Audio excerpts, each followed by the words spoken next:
so mad there's no control. Ladies and gentlemen, just in case you live under a rock, I might you grab are it bad, looking I at don't the know. My youngest rap, my and blood fastest boils rising over like, star in oh God, here professional goes. I wrestling lost all today. feeling from my head to my toes. You said some shit that I can't let go, so just stay tuned for the rest of the show.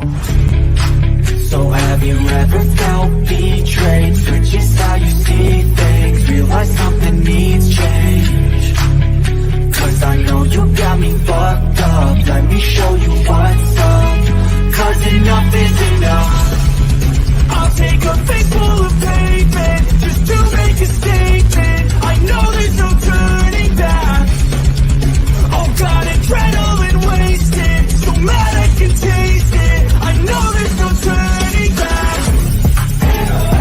I'll do what it takes, I ain't making mistakes like that.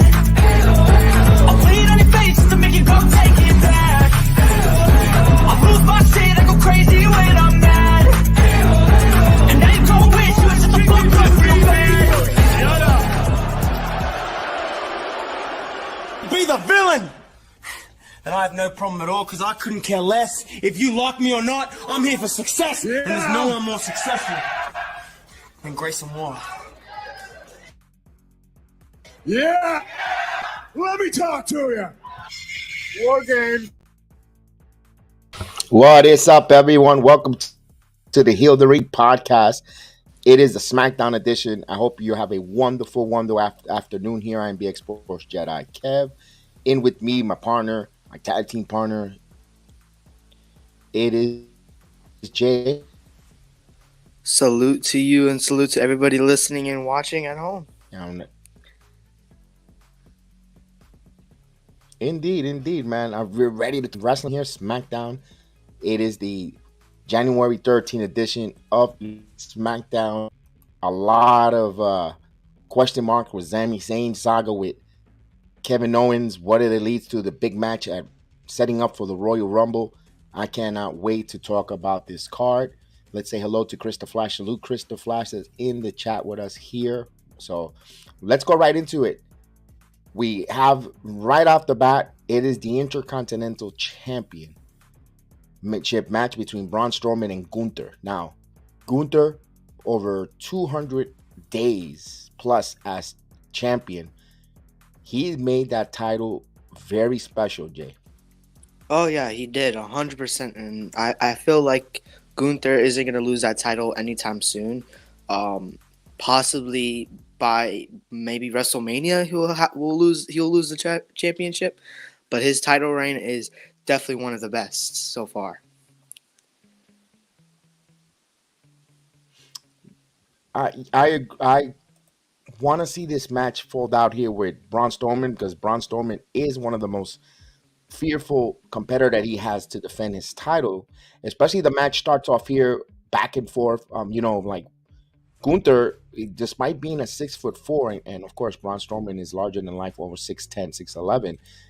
Gunther looks just as big, as tall. The way he conducts himself like a giant amongst giants. They are monsters among monsters, no pun intended.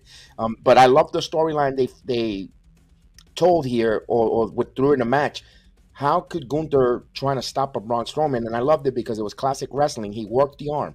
He exploited the arm and a different arm and variation on Braun Strowman and trying to take away his power with the match. I liked the match back and forth. I was waiting for when Gunther was going to take out those chops. What was your thoughts on the back and forth match here, especially that angle with the working on the arm of Braun Strowman? It was a hard-hitting match, I could say that, and I loved it so much. But with the arm thing, it takes it back to a couple weeks here in Tampa. There in Tampa, when Gunther was lined up between the barricade and Braun Strowman went up to go spear him to the barricade, but Gunther moved out of the way and his arm hit the barricade. So then they were attacking the arm and stuff like that. So this led to this match. Having the arm, and he nearly dislocated his arm in Tampa. He said that on the bump on Wednesday that he nearly dislocated his arm. So Gunther taking control with that arm, it's a big factor in this match, and that's in Gunther with the chops, man. I his chops, man, they're awesome. Yes, also they had a couple of issues at the steel steps earlier, and of course when Braun Strowman goes in his runaway train across, he goes rolling. He was on fire when they went to the first commercial break. When they returned from the back from the commercial break, you had Gunther with a short arm scissors applied on Strowman, rolling through to a deadlift into a suplex. That was really very, very impressive. And both men back on their feet, trading chops, off the ropes. Gunther again had a big clothesline on Braun, taking him on, and with an equal one on the opposite. It was just back and forth, like you said, hard hitting.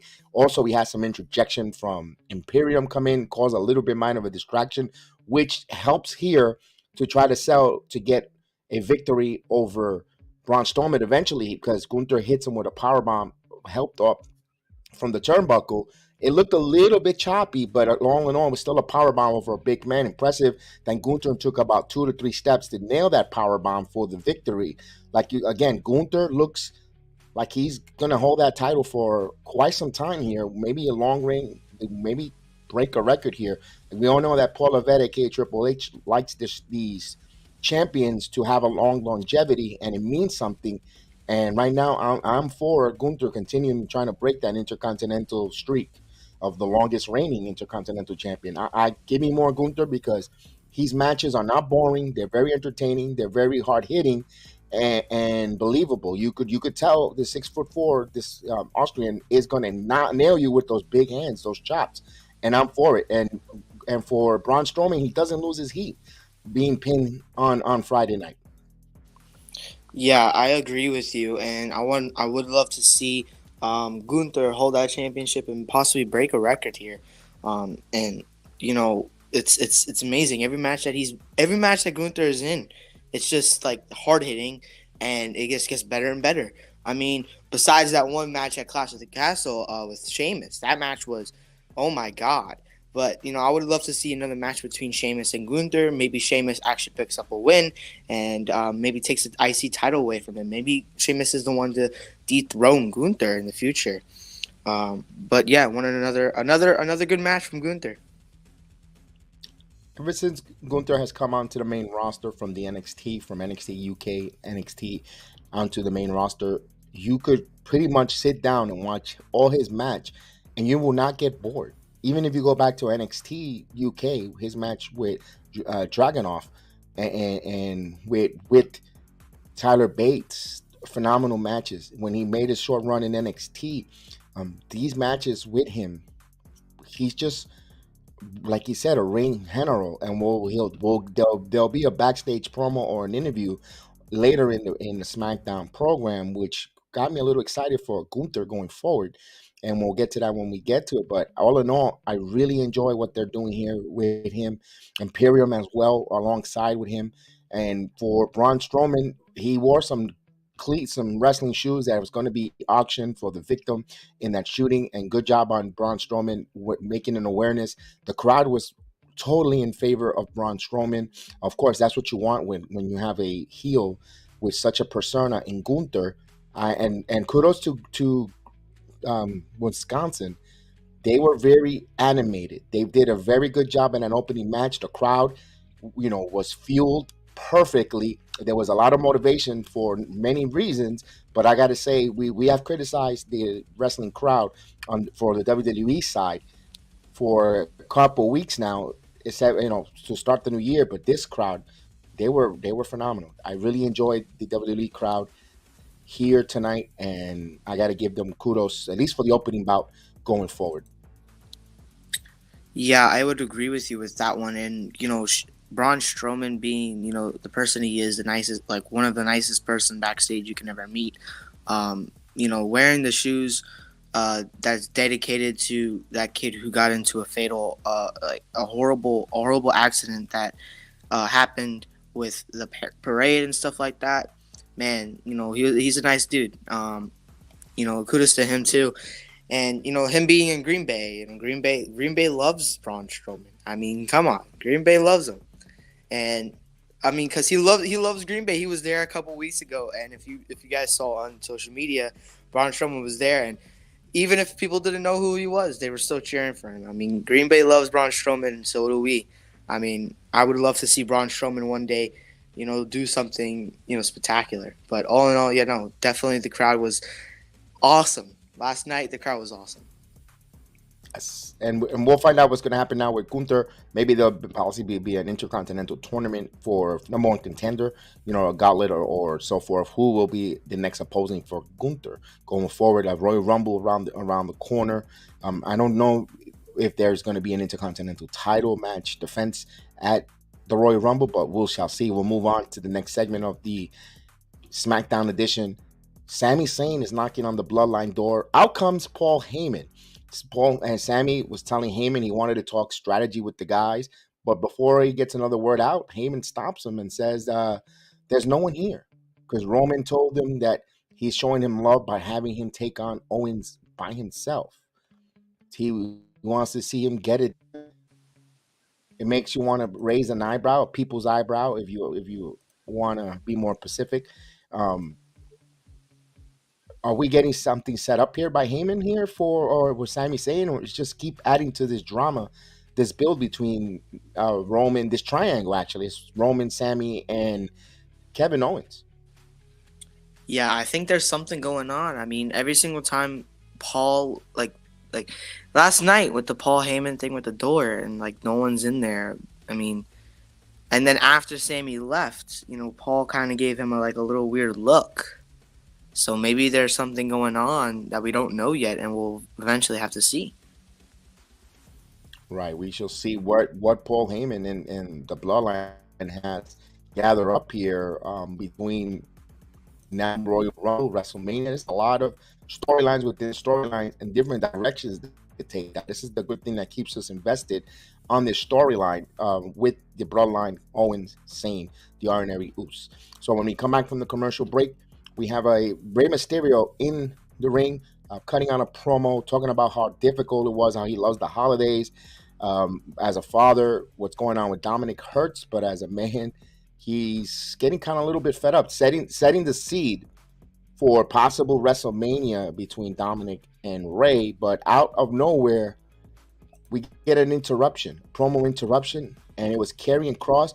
He comes out, and I'm thankful. You look what? I'm thankful that Karrion Kross did not resign from his Geek Squad job in Best Buy, because now with possibly Vince coming back, he might have to return to work in Geek Squad. He came out right from work, right to the WWE. Kudos.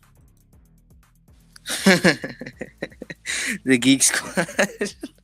No, but I can see that maybe Rey Mysterio gets eliminated from Dominic in the Royal Rumble. Maybe that sets up for something that happens at WrestleMania.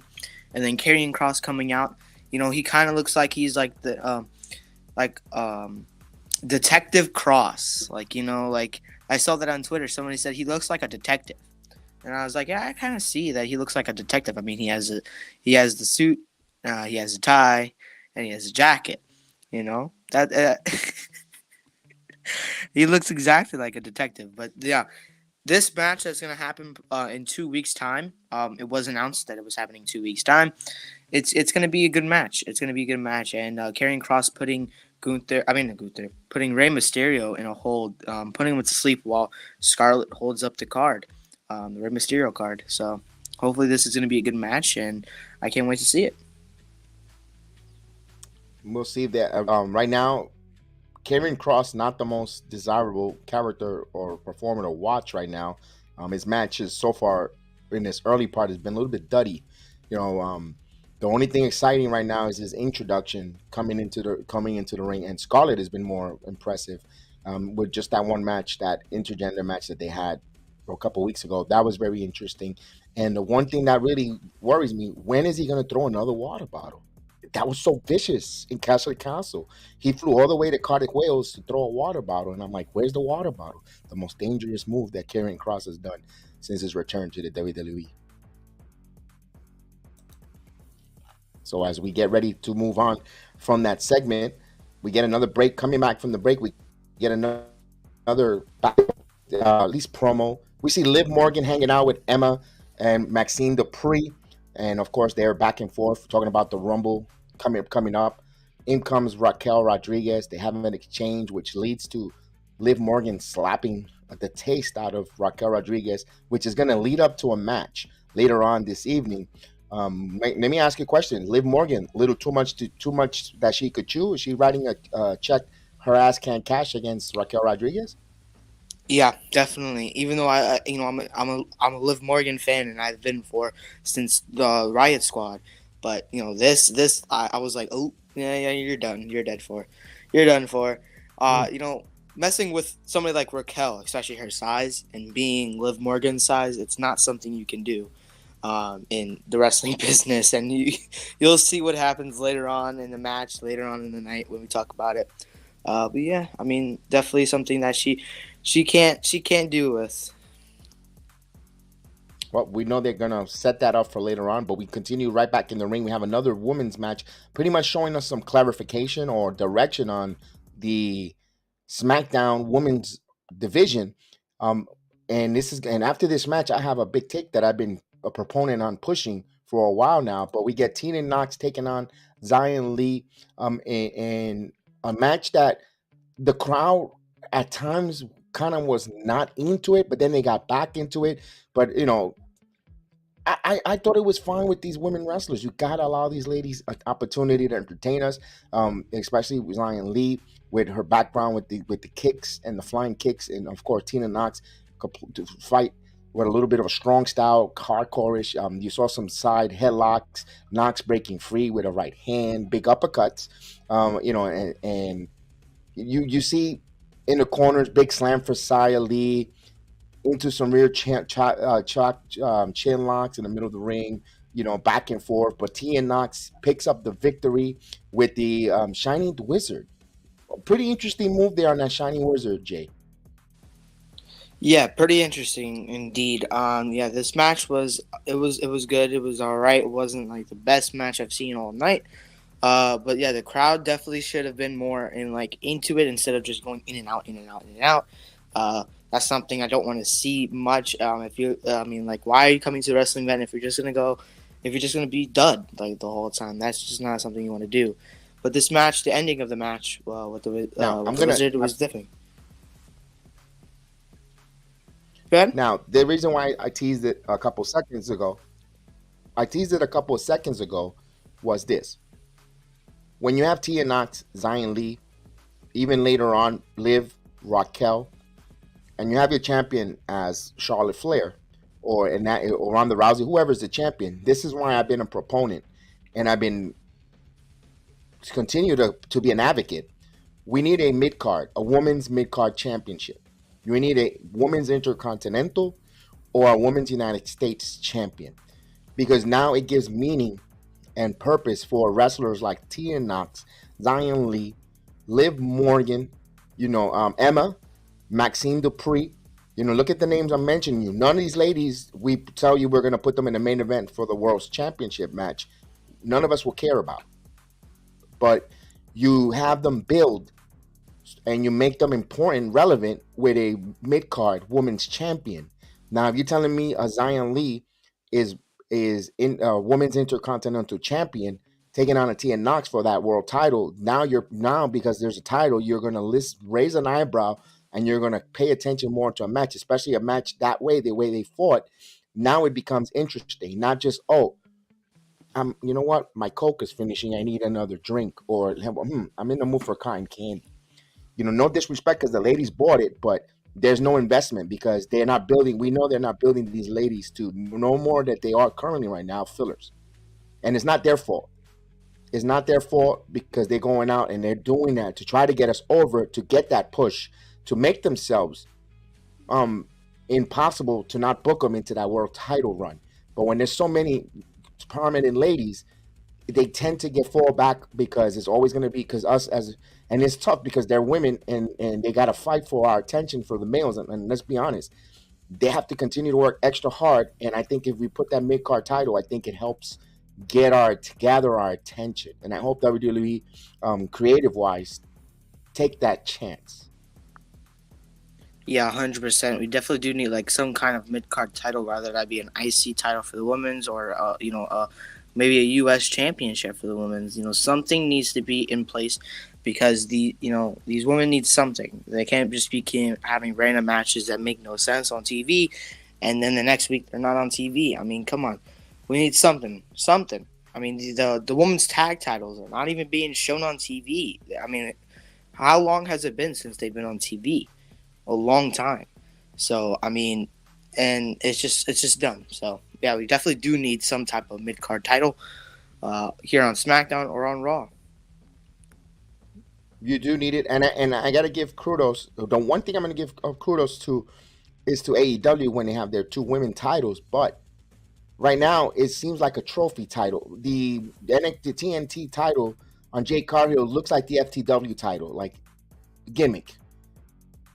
They have the right idea of two titles for mid card and a world title, but the way they're booking and the way they're using it, that's another story for another day. But I would have liked the WWE to have those mid card titles for the women because I think with Paul Levesque, Triple H, I believe they could really tell a story and make it really an important title the way they doing with Gunther, the way they're doing with Theory, when Robbie Lashley held it, Seth Rollins. You see what I mean? You put the women, you elevate some women who get over.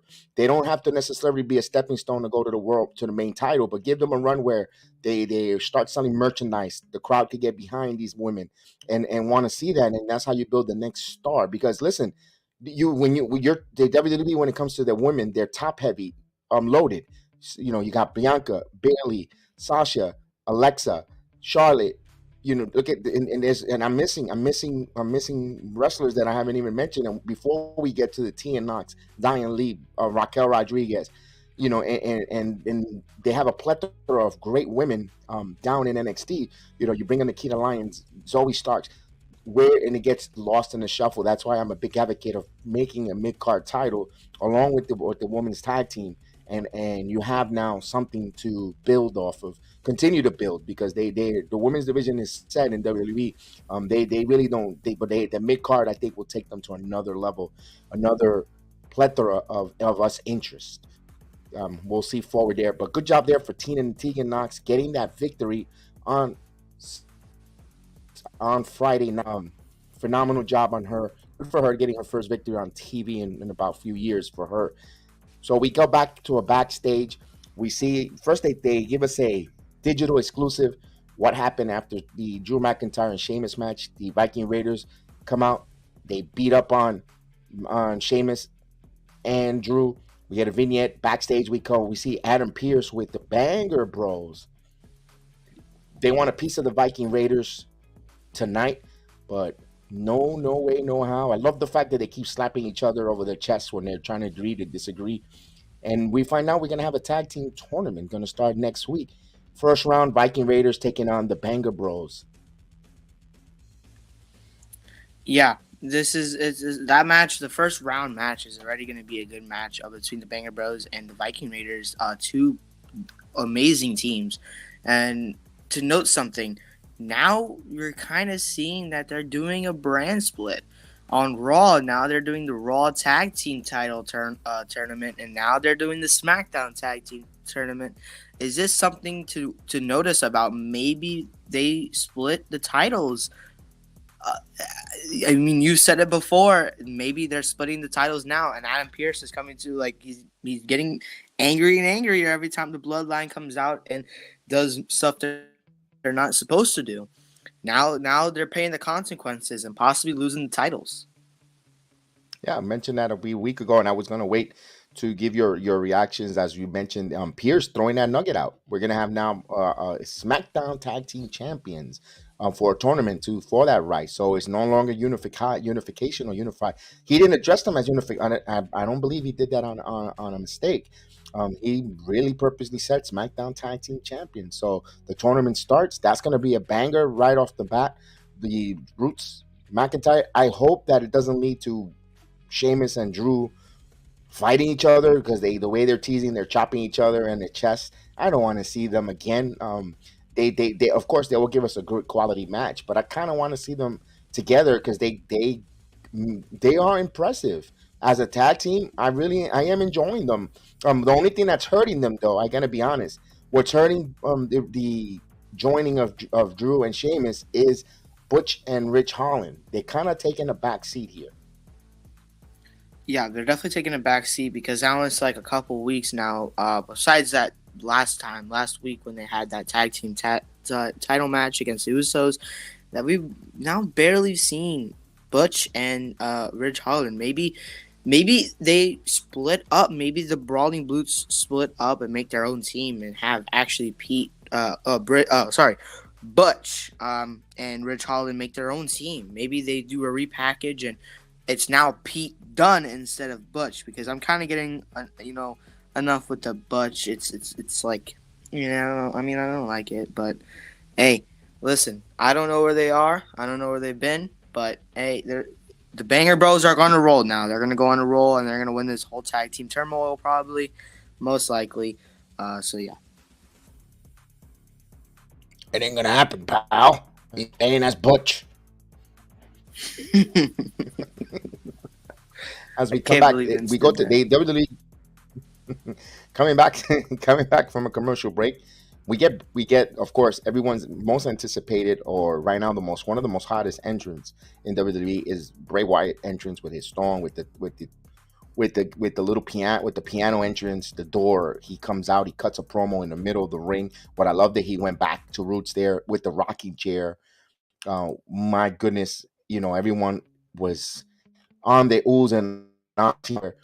It took us back to when he first came out with the Wyatt and the Riot family. I loved it with sitting in the chair. He sat there. He says how funny that he gets. He is the eater of worlds. He is Uncle Howdy. He is nagging the coexistence of a world thrown to the monsters. He is Bray Wyatt. But who are you? I love that there.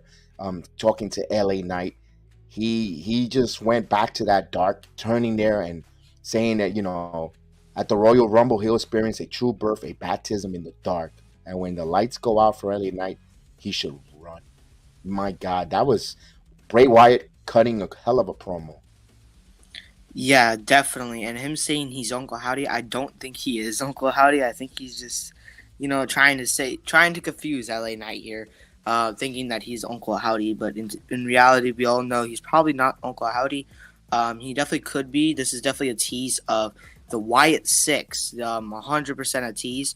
And the final thing we saw was back when he was in the Wyatt family, that thing when he comes out to the ring, like it's like nah, and then it cuts out. It gave me chills down my spine when he said he was the eater of the world, and when I saw that rocking chair, and when I saw that cut, that gave me chills down my spine, and I love it. I miss it. It tickled you. It tantalized your juices. Yeah. Yeah. So we go back to another backstage interview. We have Kevin Owens being interviewed and about to be interrupted by Sami Zayn. They talk back and forth. Sami Zayn saying, "Why are you doing this? You guys, you have your own show on Raw." And of course, back and forth. No, you guys came on here and the bloodline stuck your nose in my business, and since you're part of the bloodline now, you're part of my business. Setting up just a back and forth of two friends kind of trying to hash it off first in backstage arguing, but then we know the match is still coming. Do you think that backstage? I believe that promo was necessary. Personally, we already know what the heat was exchanged. To me, it was like a stalling tactic. If I want to be critical here. Yeah, it was definitely probably a stalling time. Maybe maybe something was supposed to be in place for that, but somebody couldn't make it to the show, so they just had like a little filler there to fill what they were originally going to plan to put there. But having these two again face off, we've seen it so many times. But this version felt a little different to me. One, because Sami Zayn is now one of the hottest merchandise seller and one of the highest people liked person in WWE right now, besides Bray Wyatt, Roman Reigns, and them. And Kevin Owens is over here he's trying to snap Sami Zayn out of it, and is like, "Yo, I'm your best friend.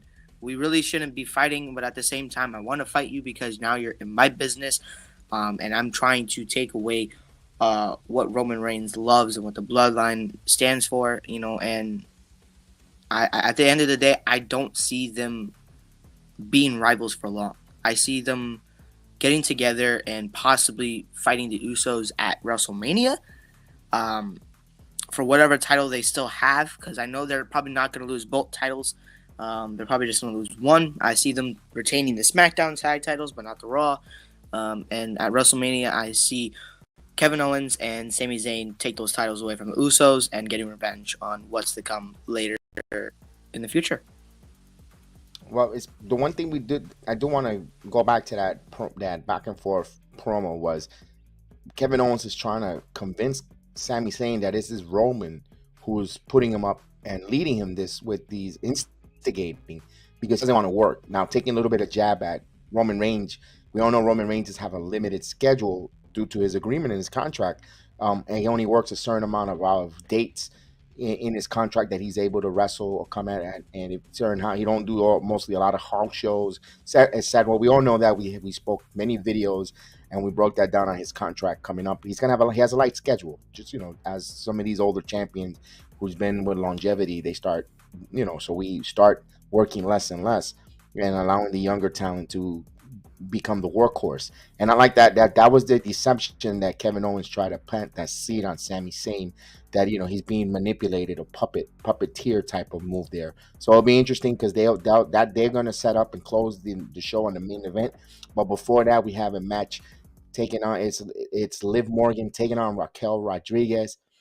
Now this match was set up with the slap earlier for Liv Morgan. In the beginning, when I saw this match, I said, wasn't Liv Morgan supposed to be going cuckoo, dark? We saw some Bray Wyatt possibly recruiting in there, but they kind of went away with that once Tegan Nox came back.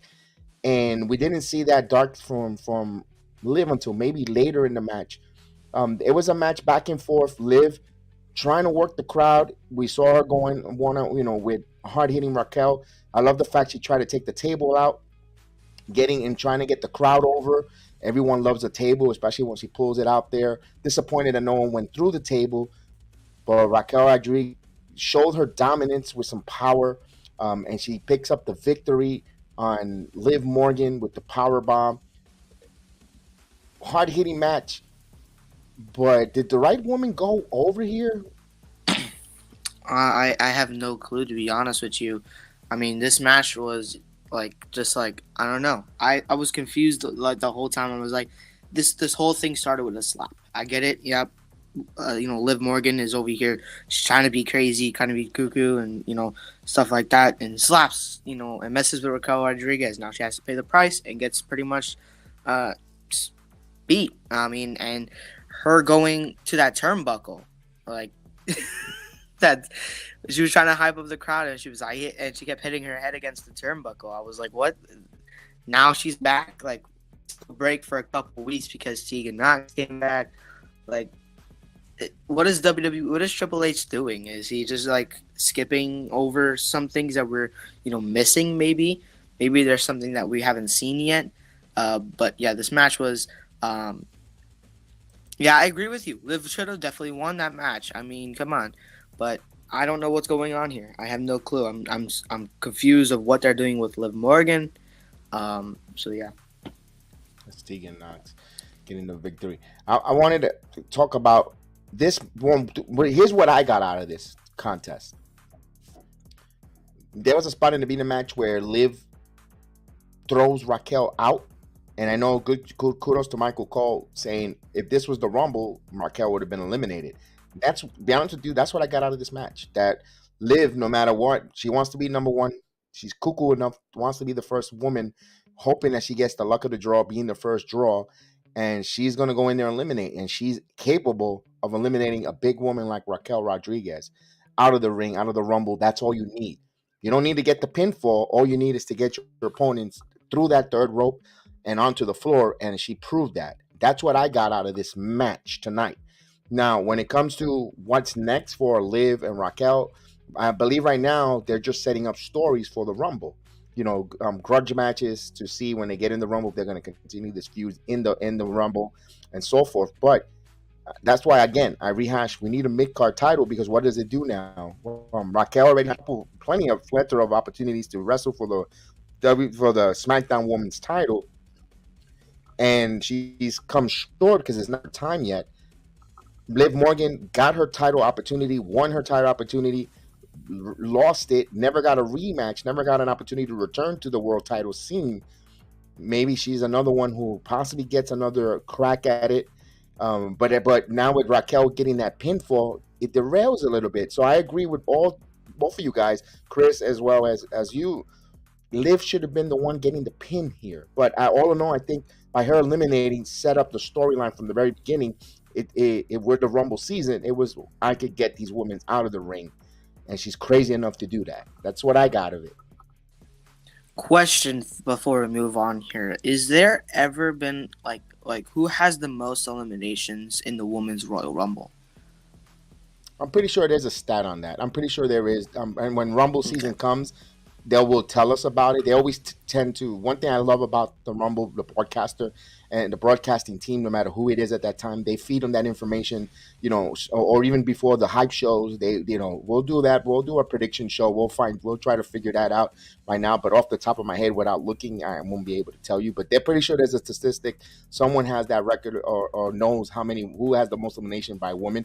If I'm saying maybe it's Nia Jax, maybe she's one who have eliminated a lot of women on there or something like that. That stat will be out. Believe me, some wrestling program or even the WWE itself will let us know who has the most women eliminations in a Rumble history. Yeah, maybe this whole thing is setting up. Sorry. No, go ahead. Okay, maybe this whole thing is setting up Liv Morgan to have the most eliminations. Like, she just breaks a record and has the most eliminations instead of winning the Rumble. I mean, I want her to win the Rumble, but at the same time, is it the right thing to do? There's so many other women that could win the Rumble and deserve to win the Rumble and go on to WrestleMania and face whoever, rather it be Bianca Belair or Charlotte Flair. I mean, is it the time for Liv Morgan to win the championship, to win the Royal Rumble and go to WrestleMania, or is it if she gonna break a record? Also, they kept teasing her and doing comparisons with Shawn Michaels. A lot of Shawn Michaels back and forth with. Well, he came in and he lasted, like you said. They would. I'm gonna have to now go back now. I'm glad that you're giving me in a way funny a little bit of homework. I'm gonna go back to listen with the nuggets or the commentary on Michael Cole was throwing out the comparisons of what was it exactly. Which I know he was comparing her with Shawn. I remember. Way Barrett was said Shawn Michaels, back and forth, but he was trying to bring some comparisons. So I'm going to listen to that broadcast again, especially that match, because there was a lot of nuggets there, indication, possibly a storyline where they were nudging us which way they go. So Shayla Baszler has the record, I believe. That's what Chris is telling us. Am I correct? Chat, yes. Okay. I think so. We see on that there. So we go here backstage. We get the debut. All of a sudden, a big fight breaks out. It's pretty deadly. It's going back and forth. It was, my God, they're on Raw, they're fighting each other there, Heel Jay. Look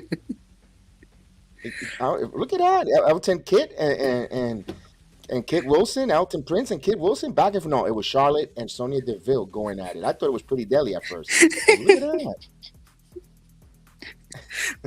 that. Well, before then, we got a little thing from Sonya Deville talking to Adam Pearce that she wants a rematch against Charlotte, and that it was kind of unfair that she won the title. And Adam Pearce kind of noted that, yeah, you had your title shot. Charlotte went out, challenged Ronda Rousey to a match. She beat Ronda. You did the same thing, challenged Charlotte, but you came short and lost.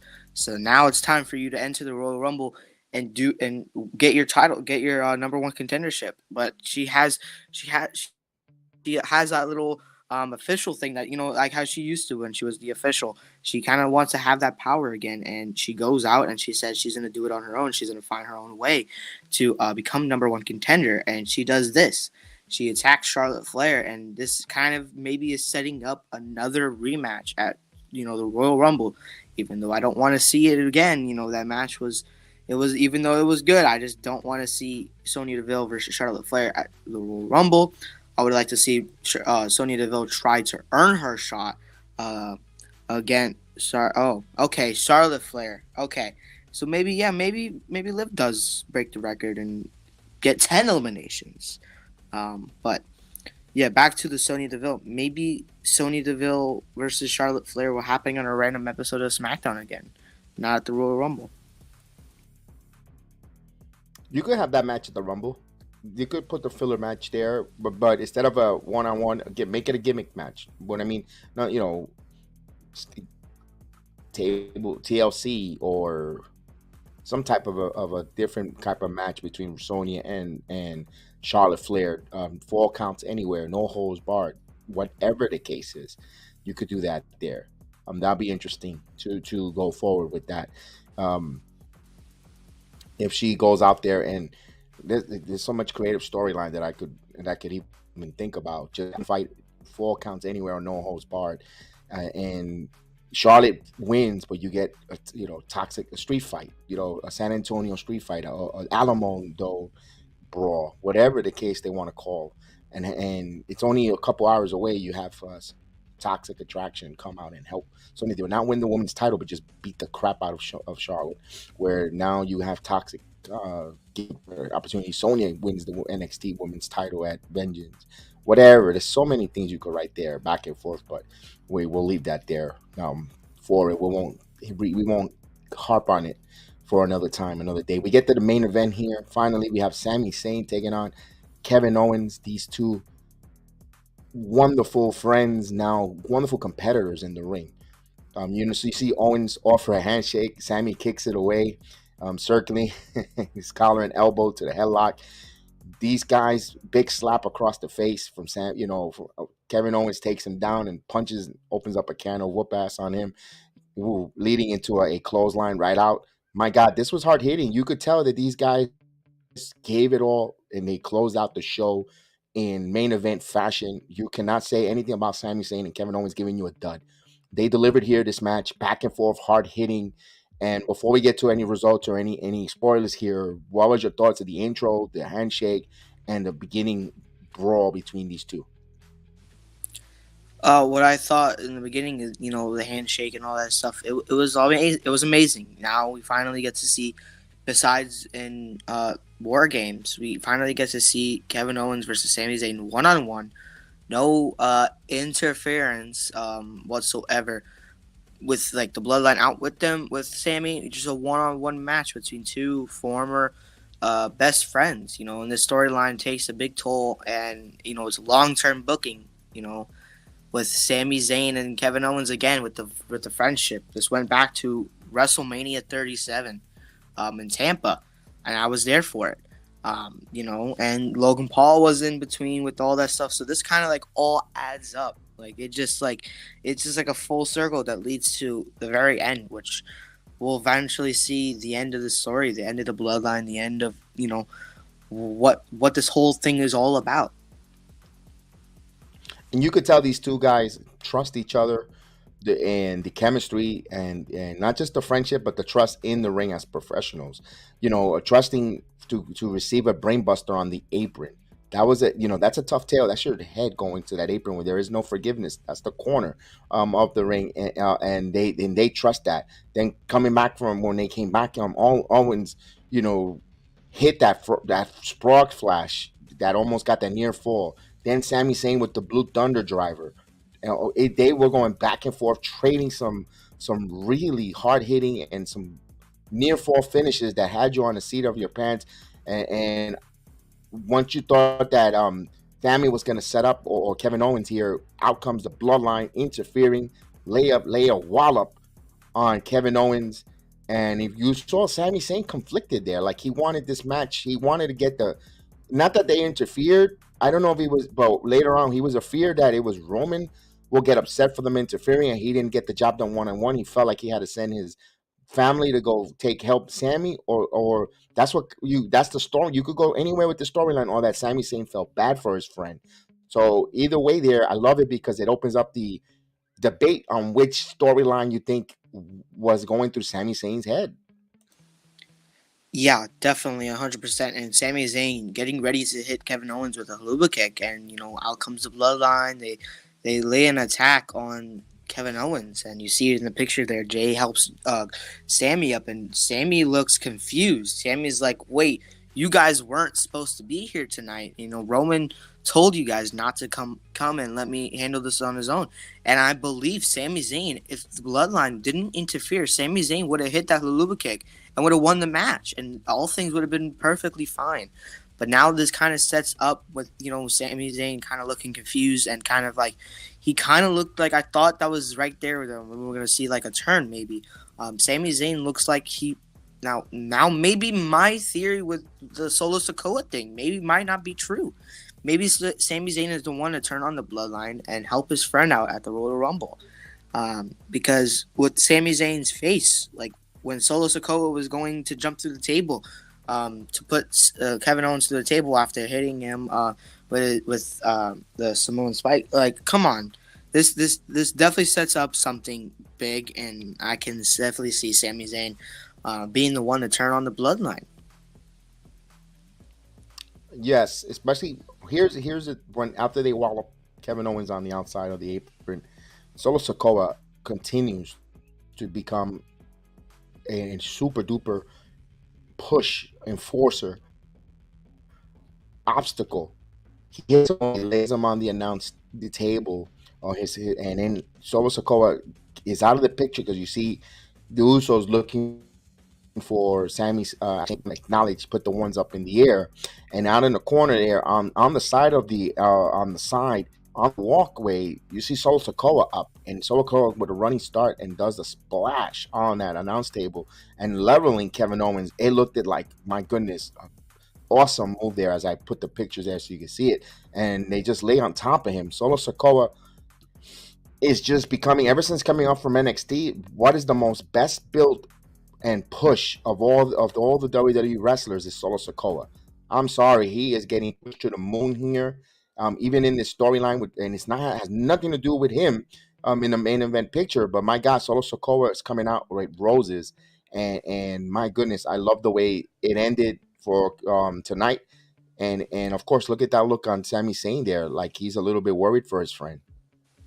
Yeah, that's what I was about to say. And, Solo Sikoa, now he's my favorite in the bloodline.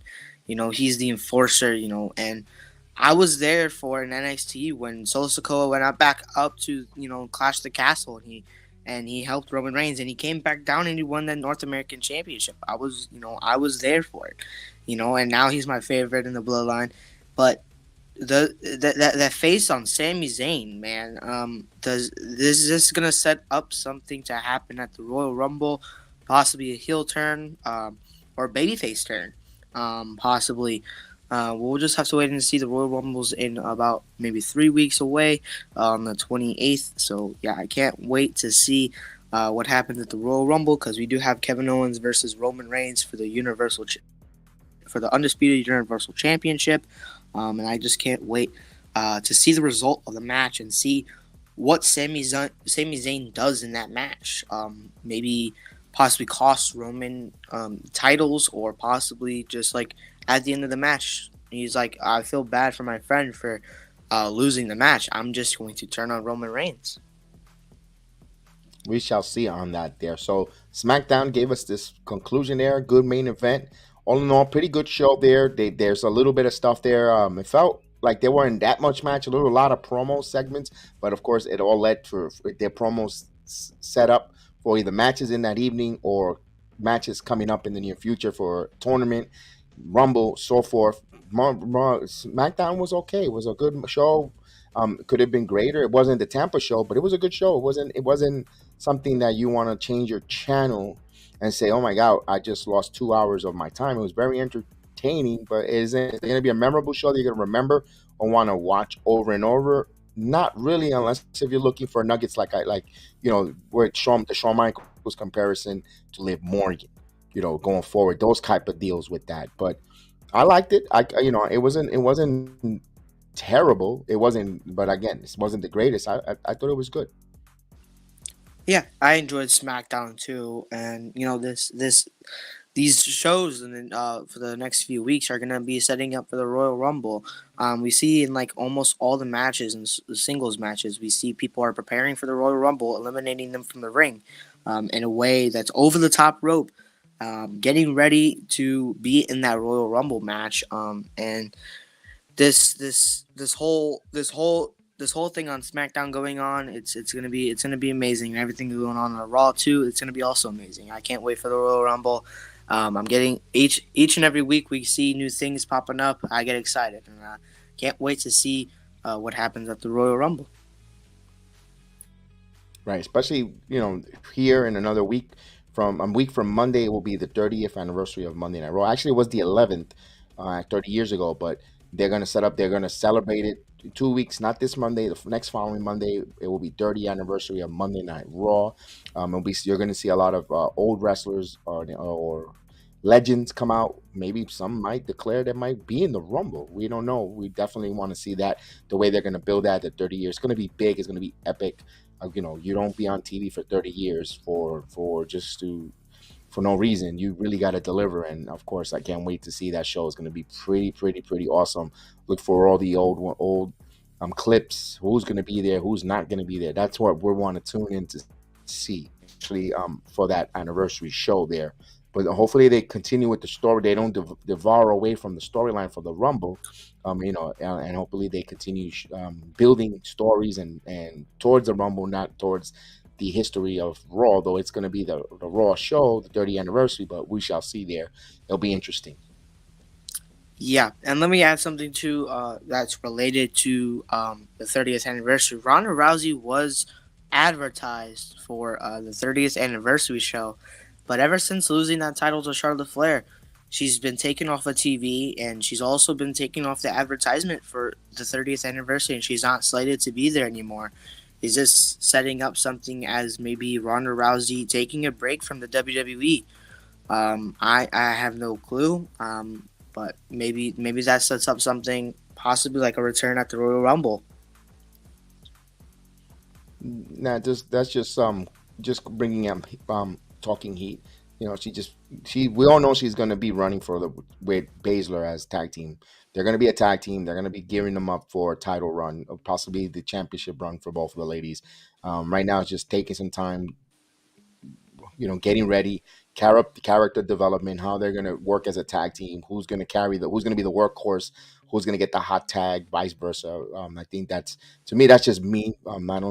Don't push it. I don't see that. Oh, she's quitting the WWE, or she's taking her ball and going home. I don't see that. I think they're just working. I think to me, it's just a character development.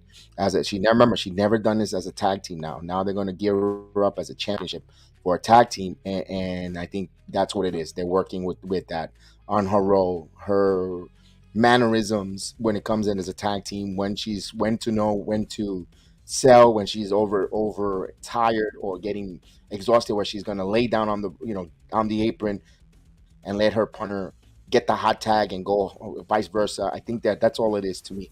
Don't get too caught up with the wonderful reporters that are on Twitter, like the sale of the WWE. They do phenomenal jobs reporting. Yeah, no, but she was slated. She was on the thing on the website that shows like who like the featured superstars, and since then she's been taken off. So, yeah, maybe she is taking a break to get ready for that tag team. It's the same way Sasha Banks debuted on Dynamite this past Wednesday. Yeah. You know what? I've got some beans. I got some beans that will grow into a nice beanstalk where it's gonna be a pot of gold if you climb it. So if anybody wants to buy it, I might have a couple of beans to sell. Speaking of the Mercedes thing, a lot of people are heated about it. A lot of people on Twitter were heated when they didn't show. And Tony Khan, the person he is, he did something that got the crowd a little hype for it. After the match was over, right before they showed, like on our TVs, we didn't see that. We saw the Rampage stuff. And then as soon as the lights went out, everybody was like, "Whoa!" And then the Rampage thing, and everybody started booing. So it was kind of like Tony Khan's like, "See, Mercedes? Nope, no Mercedes." But yeah, and a lot of people were heated about Mercedes not being there, and we've told them, we've said it for weeks now. Mercedes Moné is not going to be all elite, so don't expect Sasha to show up and be at Dynamite or Rampage. Don't expect her to be in AEW anytime soon or at all. Right. And just like their ratings. There you No go. million. No million. 14 They were weeks in a close. row. 14. They were 14 yeah, but they weeks. were really close. They were really close. They were really close. They were in the 900,000s, and I'm like, that's because the reason why they were 900,000 was because of Mercedes. If Mercedes showed up, that would have went all the way up to million. So they desperately need, if they want more viewership, they desperately need to get Mercedes. But Mercedes, being the person she is, she's going to deny it. So hopefully she does. She doesn't show up. There's a possibility that she could still show up, but it wasn't going to happen when they said it on the 11th. There's still a possibility that she might show up in AEW. But why would you go on a random, a Wednesday night where, again, they only give you 30. They booked the woman again at 9:30 match for 10 minutes in a whole hot mess. You really going to debut there? I know they try to make amends last night by putting the woman in the main event for Rampage, and they put that up there, but it's they got to change first. I believe if they show they're changing with the way they book the women. Oh, when I mean who's winning, not winning, I'm not talking about that. About when on the spot they put the women wrestle, that's when they'll show and they'll attract a big draw like Mercedes Mercado in there. So let me tell you this. All of a sudden now, everybody hates Paige. Everybody was like, "Ooh!" Everybody was tongue baiting Paige. Oh, the most undefeated trios champion of all time. She took on Xavier Woods on camera and blah blah blah. She's the best, and now they can't stand her. No, it's because she was on a podcast and she kind of said something about Mercedes, and stuff like that, and she even said in the podcast, she's like, I'm not trying to start rumors, and then that's when the rumors started hitting. She's like, I'm trying not to start rumors or speculations, but I did talk to Mercedes about all that stuff, and so then she started. So then when she didn't show up, people got mad at her. So this is all I got to say with all that crap. Yeah. I mean, Eric. Just just enjoy it. Wait until the wrestlers show up and then get excited. Why it's like the little. I know we all done it before as little kids, but it's like the little kid that wants to open up the corner of the Christmas present and see what the hell you got, and then then when you finally get the present, you're like, oh my god! But you already knew since December 10th when your mom bought it, when your mom gift wrapped it and put it under the tree, and then. That's what everybody wants to be. That just enjoy it. No one knew when Damage Control came out, when it was Dakota Kai and Io Sky. That was genuine surprise. Just be there and get that genuine surprise. I think it's really more genuine. Everybody wants to be the first one to report something, to be the first. Oh, I had it first. Okay, what are you going to get, a participation trophy? Big deal. What are you going to get, the big piece of chicken in the home? Good job for you. I mean, just enjoy it. Like everybody was wanted to see who the WWE sold the wrestling to first. Oh, it was this. It was the Sheik. It was this. It was that. And those things don't happen like that. Yeah, no, and yeah, me too. I'm hoping. Yeah, Chris said in the chat. I'm hoping that Austin does another match. When he was doing those workouts, and a lot of people were like, "Oh, he's gonna have another match," and then he kind of closed those rumors down. But recently, WWE tweeted out a video of Stone Cold Steve Austin working out and said something about the Royal Rumble.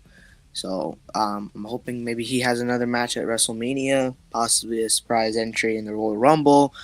But you never know. Things always happen like that. So yeah. And those rumors too, those things about like those people. And I'm not gonna name drop, those reporters, but they need to stop leaking stuff. Enough with the leaking, man. It's just annoying. I don't want to scroll on Twitter and see like a leak pop up. I want to be genuinely surprised. Those reporters with those leaks, they're looking for sponsors. They're looking for Depends to sponsor them because they're about there leaking a lot of diarrhea in Twitter, and they need a Depends to stop it. That's all they're looking for. They're looking for sponsorship.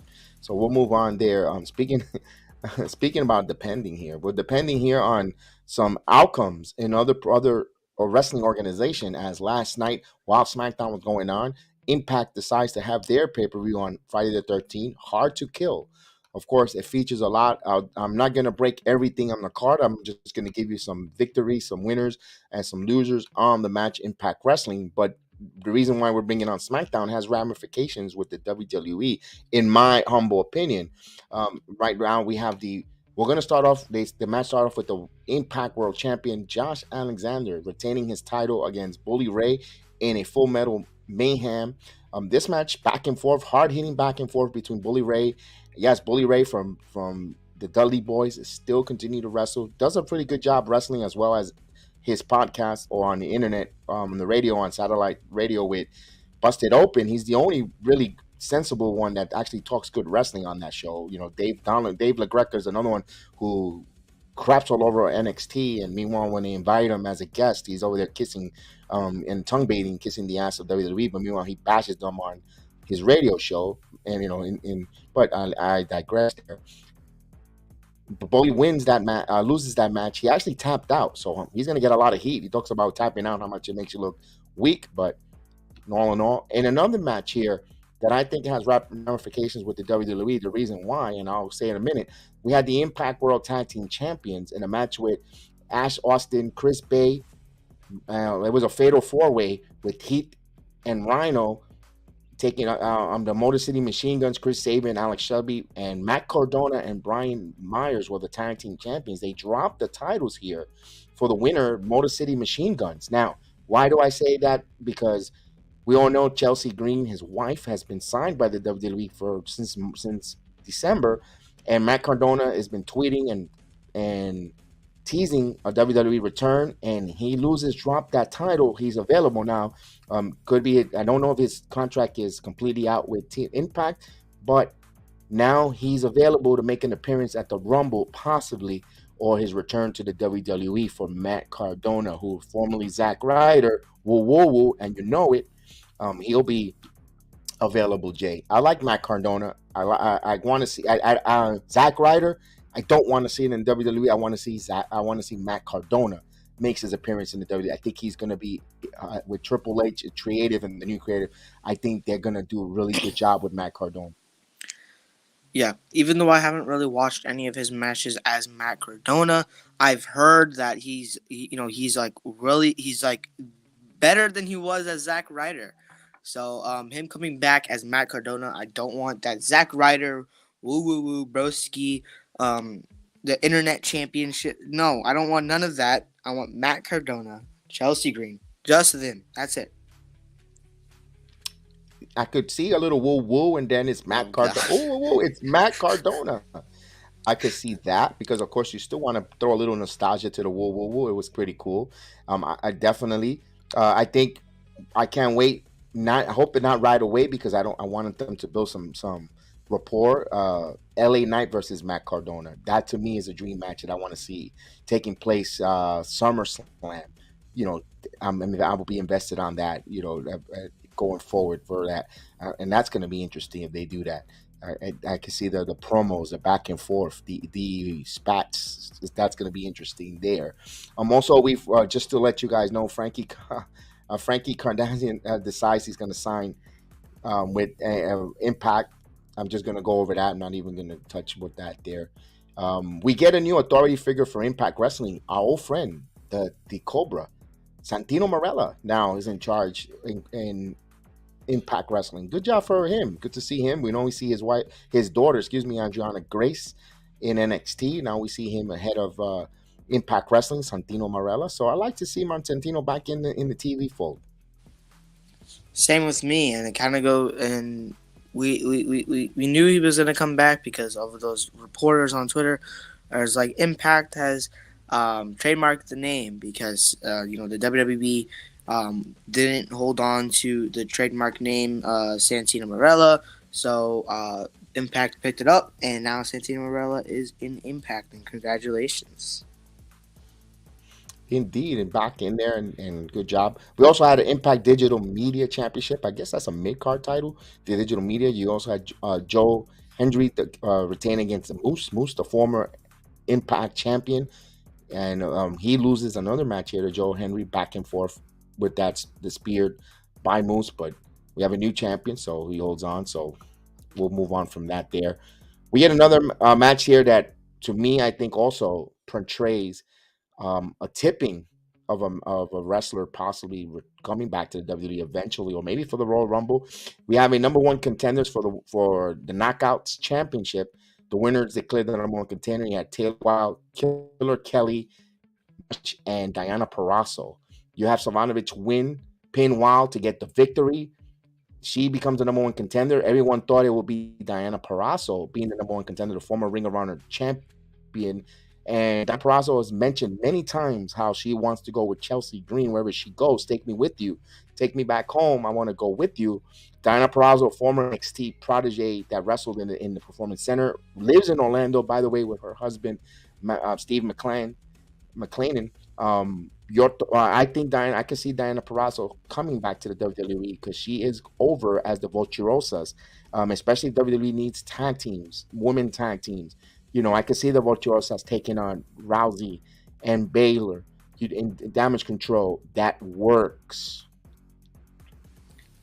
Yeah, 100%. And along with Matt Cardona, like I haven't really watched anything from her, but what you said backstage, man, she's a wonderful competitor, wonderful wrestler, and I can see her definitely returning to WWE as she wants to come home with Chelsea Green. So we'll just have to wait and see possible Royal Rumble entry there, along with Matt Cardona and Chelsea Green, and Nick Aldis, and obviously, like you said before, maybe Mickie James as well. Maybe another. She was last time she was in the Royal Rumble. She was Impact Knockout Champion, so maybe she's back in the Royal Rumble as well. We'll just wait and see for that too. Thinking that I was going to save it for the main event, but let's go right to it. The Knockouts Women's Champion, it is Jordynne Grace, who has been a wonderful champion for Impact Wrestling. A big obstacle taking on Mickie James. Last ride for her. If she loses, her career is over on the hands of Jordynne Grace. She's putting it all there. She's pushing her chips to front of the table. A lot of people say, "Ooh, this is a way of going out at the title," but out of nowhere, the future Hall of Fame veteran Mickie James gets the victory and becomes once again your Impact champion. Now, like Jay just said, could she make another Royal Rumble appearance with that title around her waist? And kudos last year, because we knew who was in charge of creative last Royal Rumble allowed Mickie James to return with the Impact title on WWE television. I was like, whoa! If you want to talk about Forbidden Door, that was a Forbidden Door open up there. Other companies want to take credit of it, but actually, the dominoes fell on Royal Rumble when they allowed her to come out, and after her being ceremoniously released with putting her clothes in a garbage bag, to have her come back with that title, I thought that was a good job. Yeah, 100%. I thought it was an amazing job. So, and WWE and Impact Wrestling have on good terms there, since they allowed Mickie James to come to the Royal Rumble last year as Impact Knockout Champion. So I could definitely see her coming into the Royal Rumble once again, and just making a surprise Forbidden Door entry. Indeed, there. Another match that happened. I'll just give you the results. It was Edwards. It was good to see Jonathan Gresham back in the ring. He's been in Impact Wrestling there, but see him on a one-on-one with Eddie Edwards, and he defeat Jonathan Gresham. But it's good to see him who had a sour taste the way it went down in Ring of Honor with Tony Khan, Del Cesaro being the first match and pretty much dropping it like a jobber. He was very displeased, but seeing him in Impact Wrestling rekindled the love of wrestling. Don't allow a couple of knuckleheads or a goofball who never took a bump in his life to run a company and embarrass you like that. It's good for him that he didn't quit. He didn't allow that to make him quit, leave the profession, close his wrestling school, by the way. But he's back, revigorated here in Impact for Jonathan Gresham. I hope that he finds his smile like Shawn Michaels did years ago, and the love that there is for wrestling. Not allow, like I said, the bureaucrats and the politicking backstage to ruin his wrestling career. So good job there to see Gresham back in the ring, the octopus. And of course, one of the last one I want to talk about was the 4 counts anywhere in Atlanta. It was Steve Maclin defeating Rick Swann. Now, Steve Maclin, we know, is the husband of Diana Perazzo. I don't see him coming to the WWE. Doesn't fit the bid for the WWE mold. But since WWE is in Orlando, they live in Orlando, I could see where both husband and wife could be in different companies to make it work. I don't see Steve Maclin becoming a WWE performer, but that is the Impact pay-per-view that they. It was a pretty good one. I advise you guys, if you could watch it on replay, you were going to get entertained. Trust me, it wasn't a bad one. They also did a tribute for Don West at the beginning of the show. It was a really nice tribute. All the wrestlers came out. Don West, a longtime commentator for Impact Wrestling. He was very entertaining. I'm surprised WWE never gave him a thought or a run to commentate, because Don West wasn't bad of an announcer. Yeah, no, he wasn't. And I was also surprised that WWE never gave him an opportunity to show what he's capable of, and Impact having all the wrestlers out and kind of pretty much remembering him. So it was great to see that as well. Impact was a good Impact Hard to Kill from Friday the 13th, January 13th, 2023. Well, it was a good show, and I can't wait to see another show. Yes, indeed. Of course, and then the final wrestling show of the night. I'm going to be totally honest. I did not watch it. I'll just give you the reviews. I'll give you the results. Excuse me. I'm not going to give you my opinion because I did not watch it. It's just sitting on my DVR. It might just go to the delete button. It is Rampage, the AEW's Rampage, which was recorded on Wednesday night with the same people that were there for Dynamite in Los Angeles. And of course, you had Darby Allin taking on Juice Robinson to start the show there. They gave them a good match there, though, which would be by name, reputation. Darby Allin, Juice Robinson, kind of similar build in stature. I am going to watch this match after I do the recording. The former NJPW, was in the match there and back and forth. Darby Allin gets the win. He gets the Scorpion Death Drop before hitting the Coffin Drop for the victory. Juice Robinson in AEW, I believe he's a good wrestler, but I don't think they're going to know how to use him. I think he's just going to get lost in the shuffle. I hope not. I hope they push him, and I wish there was a build more with Robinson and Darby Allin. I would like to see a rivalry. That's the kind of wrestlers that Darby Allin needs to kind of wrestle with to get him over, to make this title run important. Yeah, I would agree with you. And yeah, I also really didn't watch Rampage, but I'm definitely going to go back to watch the Juice Robinson versus Darby Allin for the TNT Championship. I'm going to rewatch that. That match sounded like it was a good match, especially with those two competitors, Darby Allin and Rock Hard Juice Robinson now in AEW. So, good to see him, and also good to see that he gets a title shot. But I would agree with you. He's probably not going to be on TV. He's going to get lost. He's probably not going to be on TV for a long time. And then he's just going to leave. I mean, AEW isn't really a spot for a lot of people. There are certain people that I could name that are obviously always on TV. And that's what Tony Khan likes to put on TV. So if you're going to get signed to AEW, be prepared not to be put on TV for a long time. Yeah, you're just going to go there and get a paycheck. That's pretty much. We have another match here. It's Eddie Kingston Ortiz versus House of Black, or King of the Black Throne. I guess they want to be called that now, not House of Black. Did they change their name? I don't know. I mean, I saw it was House King of of the Black. Black Throne. So No, yes, I thought it was House of Black, but then apparently maybe a name change here. But we get the victory. House of Black wings. Of course, they're calling him Kings of the Black Throne. Looks like they might come out with a name change now all of a sudden there. It also they were showing that Ortiz and Kingston not on the same page. If you saw that interview in Dynamite before, it's like to me it sounds like a big mess. In Spanish is I'm gonna say it in Spanish. It sounds like an arroz con culo, like like a gumbo of crap. It's like what do Ortiz and Kingston have issues? What's going on with the House of Black? It's like you want to get over, but I don't know. It's just like like I said, un arroz con culo. It's just like that. yeah, But definitely. I have no clue what's going on with Ortiz and Eddie Kingston. We also saw a couple weeks ago, before that interview on Dynamite, they came out on Rampage, and House of Black kind of like Julia, from Julia Hart from the House of Black came out and kind of messed around with Eddie Kingston and Ortiz and Eddie Kingston looked at each other and were confused there, and so this is probably setting up maybe a new member of House of Black, possibly a rivalry between Eddie Kingston and Ortiz there. do you see Eddie Kingston fitting in the House of Black or King of Black, whatever the hell they want to call themselves now? No, I'm talking about no, not Eddie Kingston. Or even Ortiz. Even I don't Ortiz. know, Well, man. I have no clue.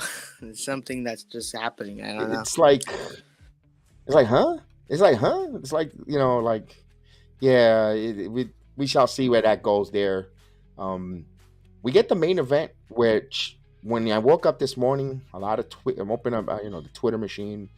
I saw this is trending a lot of shows. We had a tag team match, grudge match. There was Anna Jay, Ty Mello from the Jericho Appreciation Society taking on Ruby Soho and Cornball Willa Nightingale.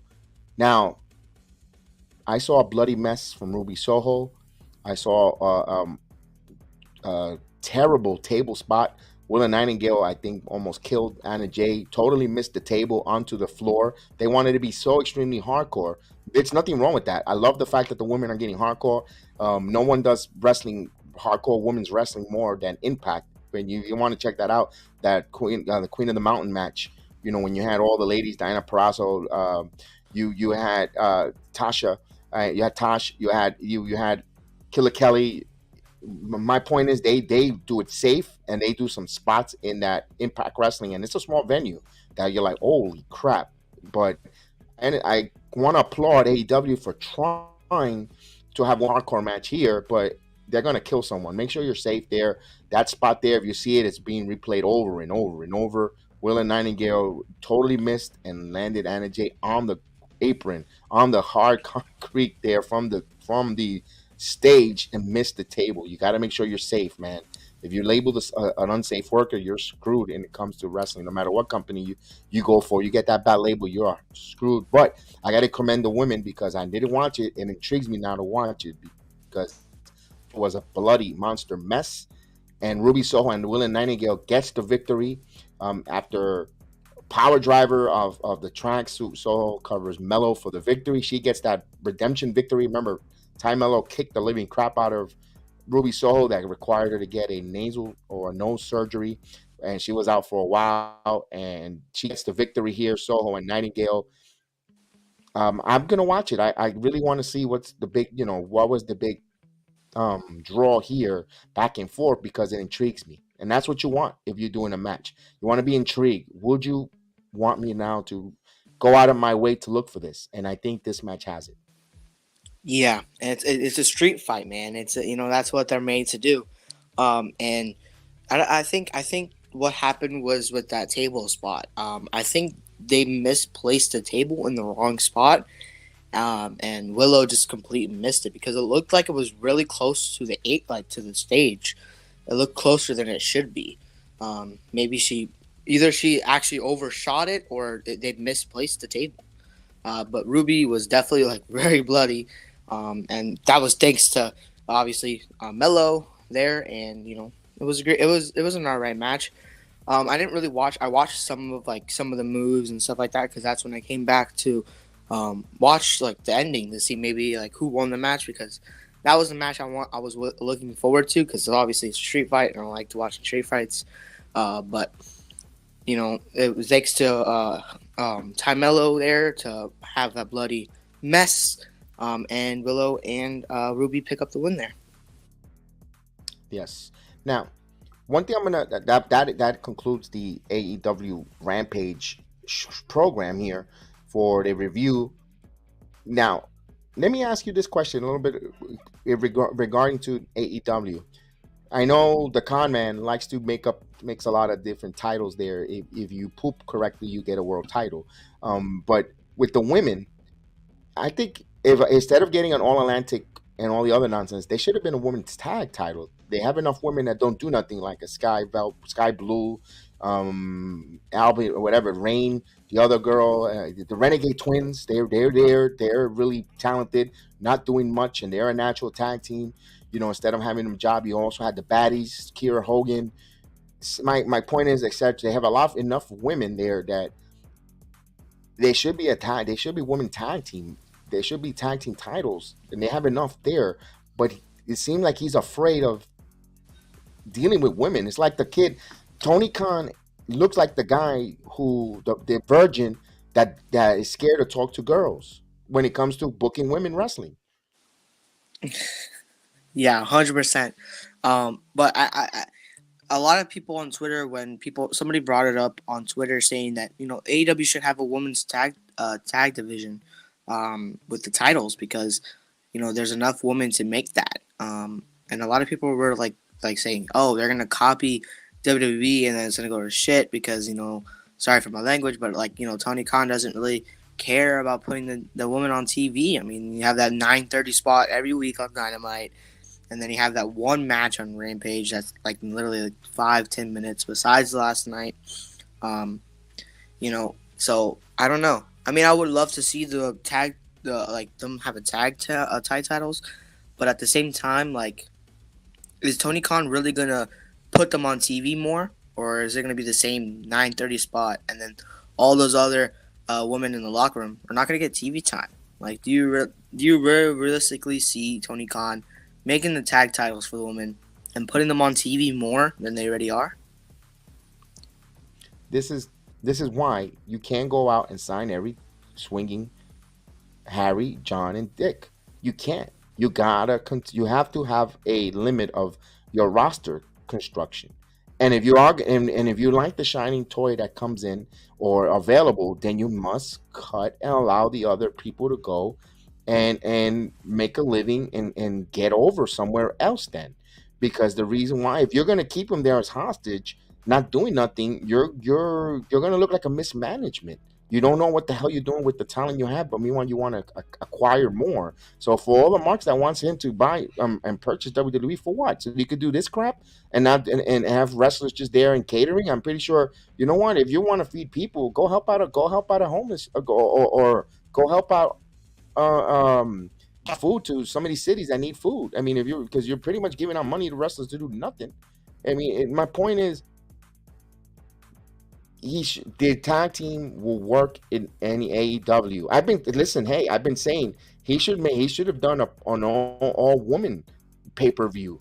Seriously, it's, you know, you keep your 4 pay-per-views, add one more, and make it a women's pay-per-view women tournament. You know, different showcase, number 1 contendership. For you could do a Queen of the Ring, but not calling it Queen of the Ring. You could say, you know, the women of elite, all elite women, whatever you want to say.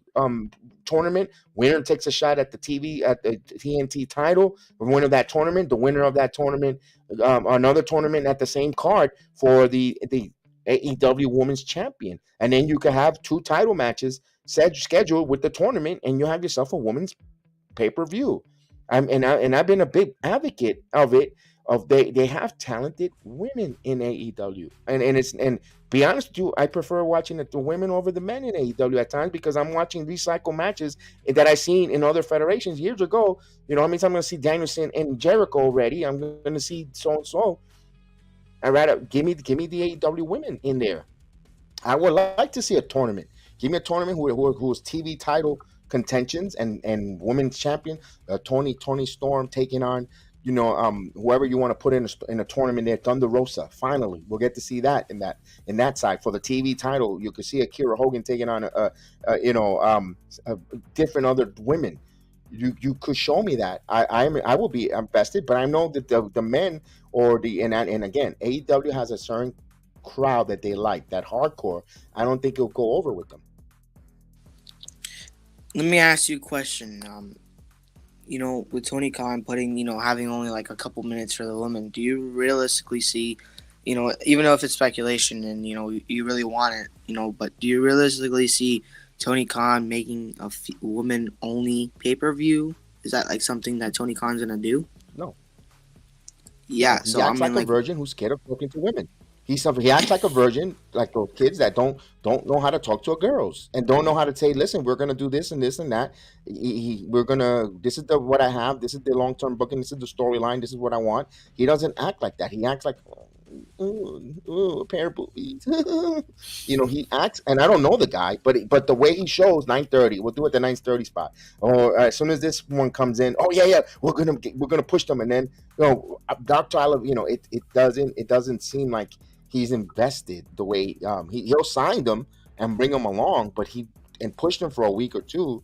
But there is no storyline. Is he afraid of Britt Baker? Britt Baker has to be in everything, and she's the draw. I get it, but he does not know how to build the female wrestlers unless if they're female established already from elsewhere. And the only one I can see him kudos to is Britt Baker. I like what they're doing with Sheeta. I like what they're doing with her, turning her into heel. But how long is that gonna last? Where is that gonna lead? Again, she's gonna come on 9:30, and it's gonna be chaos. You know what I mean? Show me something different. Give me some digital exclusives. You talk about them, then you burn them when they copy WWE. You know what? You do a lot of crap on Twitter anyway. Some of the feuds and some of the matches get made on floor. Give me something with something backstage, something in Rampage. Oh, while Rampage happened, this happened, so it's so while leaving the AEW arena. Something, give me something there. If you don't have enough TV time, and nobody wants to see nobody wants to hear Excalibur and Taz go talk about, or even Tony Schiavone spots. He sucks. Give me some digital exclusive promos. We don't need a sit down with Renee Paquette and then Tony Schiavone elsewhere. Ugh. Yes, or even Tony Schiavone spots. Yes, thank you. Ugh. Yeah, most of the women that Tony Khan has, they put straight into dark elevation. And I hate having to say this, but like for real, get these women out of dark, man. Come on, put them on TV. Like I've said before in the past, before like all this whole stage switch and all these color switches that they did to Dynamite and Rampage here, or not Rampage. Dynamite, like have like an hour dedicated, or like make Rampage all just women. Like why are you just gonna have like women on a 9:30 time and put them for 10-15 minutes when you can have a whole hour for the woman? Because that's why you see most AEW fans in the crowd are men, because like there's not that much females, and they're all mostly adults. They're not kids. So I mean, hey, that's the con man there for you. He doesn't like putting women on TV, and he likes just everybody for himself. Yeah, and the thing is, when you see the AEW crowd again, you see the AEW crowd. I don't do whatever you want, whatever the case is. When you see that crowd that goes in there, hardcore wrestling fans. That's why they don't go over 1 million. They're hardcore wrestling fans. When you see them going to the cuts, they all got a freaking pint of beer in their hands. Freddie Prinze Jr., another sellout who was employed by the WWE. He didn't get his way. He goes and now he bashes NXT and WWE. He's there in AEW like an idiot with a big beer in his hands, half stoned. Yeah, because you could see it in his eyes. And that's what you see. Every time they go to a camera angle, guys in the front, well, they're all drinking. Of course, AEW is going to be phenomenal. You got alcohol. Anywhere you don't, and again, they do sell it in the WWE arenas. but they don't have to push the alcohol to get the fans. Fans go in there to see the product. Now, and AEW fans do go see the product, but they're getting enhanced with the alcohol. You know, one thing about it, when they did the Grand Slam in Flushing, they ran out of beer, they ran out of alcohol, they had to sell hard liquor. They was because they drunk out of it. And before even the mid card, before the card was halfway through, and that's a fact. You could fact check that.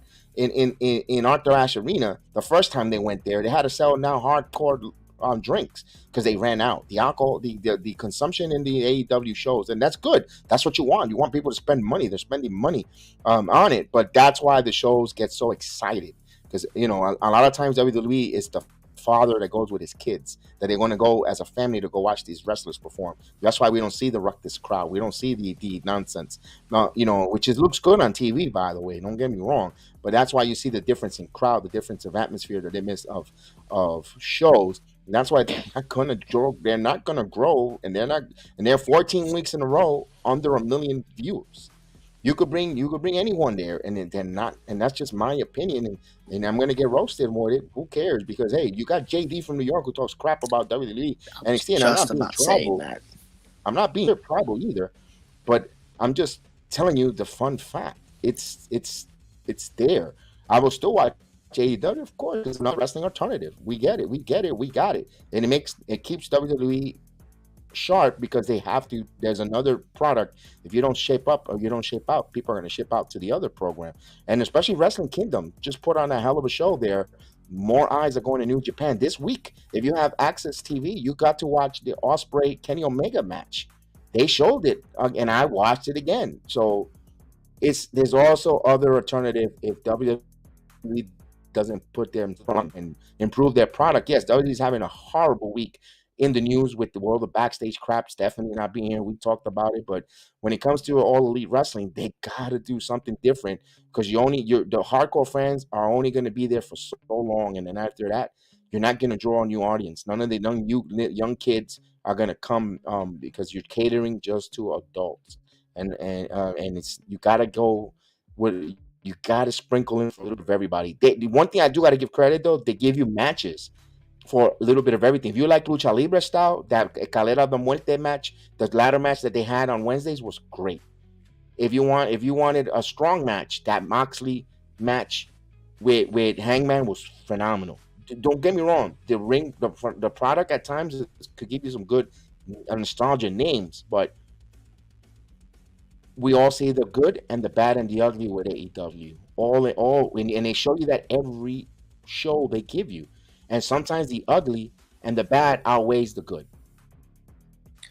Yeah. And speaking, I want to I don't want to like throw shade, but I'm going to throw shade and also agree with something that this person said. JD from NY here. You know, I'm going to agree with him on the Jade Cargill stuff. He doesn't like what Jade Cargill's doing. He doesn't know what Jade Cargill's doing. And that's another thing. What is AEW doing with Jade Cargill? I have no clue. I mean, they're acting like she's just like a human, like a female Undertaker. She's going undefeated, doing an undefeated streak, and then like with Red Velvet, and then Kiera Hogan, and then we got Sky Blue. It's like the same recycled people over and over again. It's like a full circle there.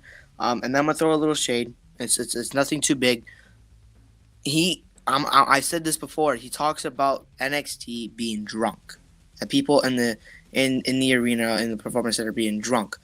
Look at the crowd of the in AEW.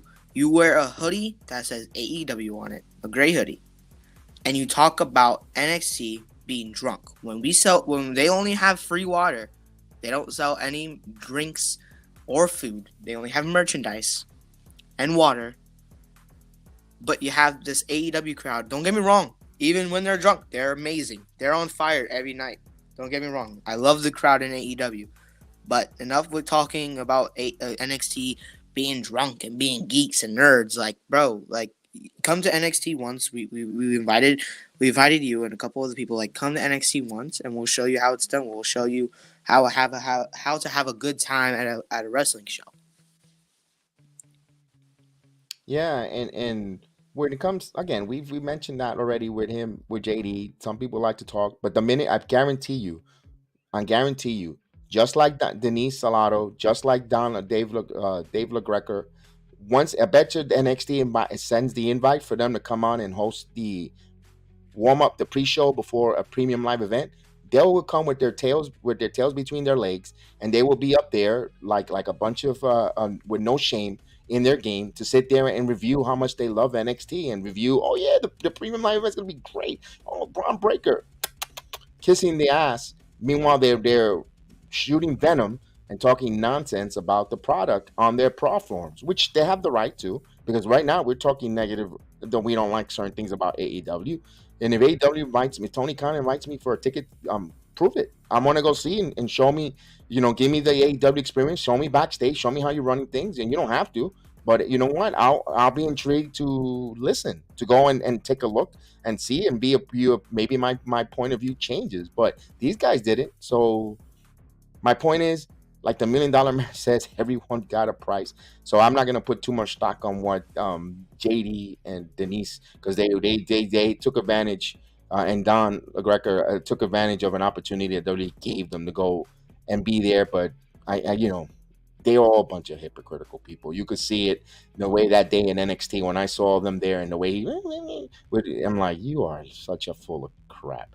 Especially that deadline. I wanted that made me a little puke because they talk so negative about it. But it is what it is. The business. That's the business side of when you want to talk and review wrestling back and forth. It is what it is. Not everybody likes everything. Everybody likes or sees the point of view, because that's what makes the roar go around. Everybody's different point of view, opinions and takes. That's what makes it interesting. You don't have to agree with every one of my takes. You don't have to agree with anyone. I don't have to agree with anybody else's takes. That makes form us our own opinion on individuals. But again, I'm just telling you how I feel about All Elite Wrestling. Look, NXT has to grow too. NXT has to grow. One thing I'm critical about NXT. I want to see some more wrestling moves. Can we see a suplex? We're starting to see it now. I believe, hopefully, they're listening. We're starting to see a couple suplexes in these last shows. Can we see now a figure four leg lock? We saw it, I believe, Kulak. In his matches. Can we see certain holds there? And it's nothing that's going to be unsafe, but just give us some typical wrestling holds that we could see there. It's not all has to be from 450 Phoenix splashes or Asai moonsaults. We want to see some of these classic wrestling holds. Give me, I love the fact that Braun still uses a bulldog from the top ropes. That's phenomenal. Let the other low level wrestlers something safe, a DDT. Give me something there that these guys, not asking them to do power drivers because we all know they're developmental wrestlers, but put that there, a Boston crab, a one leg crab. Those, and they're starting to bring that, and that was a thing that I was very critical with NXT about. Yeah, like give us like old moves that are not like that are safe, but also look cool on TV, look good on TV, looks better, good for the wrestlers, and is safe for the wrestlers at the ring, the competitors, and give us like something, and the suplexes and all that stuff is happening, and the running bulldog from Braun, that's a great thing to see. Them coming back to their old wrestling moves that they did back before they went to I believe the PG era. So that was that's a good thing to see. But moving on here, Tony, what is your thoughts? What are your thoughts on Nick Khan meeting with Disney and ESPN? Yeah, they gotta be smart. They have to. If WWE is up for sale, like it's being reported and being talked about, you don't leave any stone unturned. You look and see who's your potential suitors if you are going to sell. What are their offers? What are their plans for the WWE once they acquire the WWE? Now, a lot of suitors don't have to tell you nothing what they're going to do with it. They could just say, "I just want it for the library," the way WWE wanted Ring of Honor, and Ring of Honor decided to sell it to Nick Khan because they wanted to continue the wrestling. They thought about other wrestlers and their ability to continue to earn work. WWE wanted Ring of Honor last year was just for the library. That's it. They wanted to bring all those matches and all that on there, and all those performers were going to get their release, or probably some of them might have been brought to the to WWE rosters or NXT, whatever the case is, and the rest probably their release, the conditional release from ring announcers to commentary, so forth. And Nick Khan is just going to move on every stone unturned. What can we do? What do you guarantee some of my performers? So I could, when we do the merger, they don't have to give any answer to any of the performers or anything. But at the end of the day, the performers gotta perform and keep that product level up. If they get some insurance or a vision of the future under XYZ, whoever owns it, they could go when they have talent meetings. Listen, so and so company says when they come to merger, they're thinking of putting you on the ESPN merger app, on ESPN Plus. There's with our library now. You're exposed with Sports Center. Whenever they're going to cover wrestling at times, if you're a superstar that's moved, you got at the which you see some working on WWE already working with ESPN, the SBs, and so forth. Now some of these people, some of these performances, wow, I have a chance here to get stardom, not just taking bumps in the ring, but ESPN, like a John Cena, pay the way with Dwayne Johnson, Batista, so forth. That's something intriguing. Now the rest, some performers want to go a little bit above and beyond, conditioning wise, cardio, dietitian, because they're going to be, now they have a platform where they could be exposed as a mega superstar. That's a big plus. That's another entity. Let me ask you this: what's the benefit of a performer trying to move up here if Tony Khan were to own the WWE? What is there to promote? Or what you're going to get some Jacksonville Jaguar tickets? You're gonna get some dark elevation TV time. That's your thing. There, you're gonna get some dark. You're gonna get moved to dark.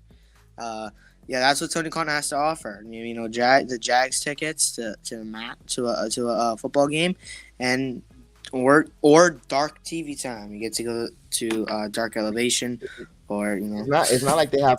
I'm not sorry to cut you off, but it's not like they have power in the NFL where you're going to be the host of the Super Bowl, cutting a promo and so forth, because they haven't done it yet. And basically the Jacksonville Jaguars, the NFL wants to push them to London, by the way. They've been pushing them for years now for Khan to either sell his team or move it to Jacksonville, out of Jacksonville to London. So they're not really so highly loved in the NFL circles. Not they're winning now because they got Trevor Lawrence and whatever the case is, but they've been for years now. The first team that gets rumored to go into London to relocation is the Jacksonville Jaguars. So what does that tell you about the NFL and how much power the Khan family really have in NFL? They're making a lot of money from the NFL. Absolutely. That's number one sport that brings in revenues for them. But my point is, and that's not just Disney and ESPN. Comcast is one of the names. Comcast is Universal NBC. These wrestlers, not just that, mega money, sitcoms, movies, and Universal Studios, you could have a WWE ride, whatever they can, even Disney, even Warner Brothers now that owns AEW. That's the one way of a merger where and Warner Brothers Media, which they're looking to cut, though. They're looking to get away from sports, period. There's talks of them not renewing in TNT and TBS for the NBA rights, because they're kind of want to get away from sports because it's too much money, which I don't know why in the hell that report came out. Why would you want to leave something that brings money and eyeballs over and over? But I digress. That's the only one that threat if WWE gets bought is by Warner Brother Media Group, HBO, in that. But they never gave a promise to All Elite Wrestling that they're going to sign them. They haven't said we're going to announce a new TV deal, which is expiring in a couple of months, and they haven't heard anything. Talks are good. Well, all we hear about are new executives, and they're just checking in. They haven't even said, oh my God, we're looking forward to do more work with them. You don't hear nothing positive, although you don't hear nothing negative neither. When you hear no news, you tend to worry. When you good or bad news, at least you know where your pendulum swinging. But when you hear nothing, it's kind of for All Elite Wrestling. But again, another, even if the Saudis, I know everyone is going up in arms, but they inject money into the product, they'll just go and sign a bunch of other wrestlers and just have a lucrative amount of money they could do back to the WWE network, so their own platform and so forth. So I don't know, Jay, I just went through the pros and cons and all the different owners there. It'll be interesting to see who Nick Khan sells it to, with McMahon's approval, of course, and which stone is going to be moved on turn. You listen to everybody. You even listen to Nick. You listen to the Khan family. What's their vision for WWE? What do they have in store with Shai and And Tony, what are your vision at this wrestling? Because right now you're not growing it. You've got 4 years, 3 years in the business. You've grown, yes, but you're still not growing your audience. How are you going to do this audience as established to keep them and have them grow when you yourself is not growing? So those are all the questions, but you never say never. I always said it: money talks, bullshit walks. Yep, and for the past few weeks now, maybe 2 weeks now, the big question that everybody has been asking: who is WWE going to be selling to? And you got Disney, ESPN, you got Tony Khan, you got Comcast, you got Amazon, you got Netflix, you got so many Saudi funds, you got so many opportunities. But you better WWE, Nick Khan, Vince McMahon need to choose the correct option. That's going to, one, help WWE in its future.